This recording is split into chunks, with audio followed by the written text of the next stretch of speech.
Satpol PP Banyuasin menggelar razia tempat hiburan malam dan panti pijat di wilayah Talang Kelapa dan Tanjung Lago, Kabupaten Banyuasin, Kamis dini hari 21 April 2022. Dalam razia ini, tim penegak perda bersama Satuan Sabara Polres Banyuasin melakukan penyegelan panti pijat yang tetap beroperasi di bulan Ramadan.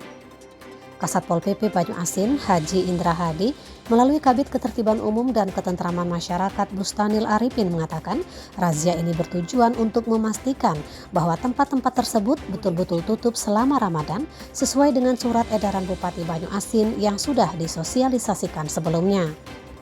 Dari hasil sidak tersebut, semua tempat hiburan dan panti pijat telah tutup dan menjalankan sesuai surat edaran.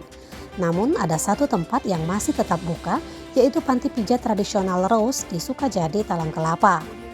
Bustanil mengatakan sebagai sanksi pihaknya melakukan penyegelan terhadap panti pijat tradisional yang tidak mengindahkan imbauan tersebut. Pihaknya juga mengamankan 2 terapis wanita untuk dilakukan pembinaan dan pendataan.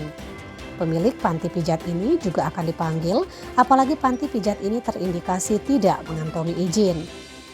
Dari hasil pemantauan, razia ini juga menyasar tempat penginapan.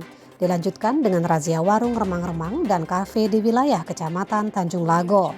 Sayangnya, semua tempat hiburan di Tanjung Lago tutup alias tidak beroperasi.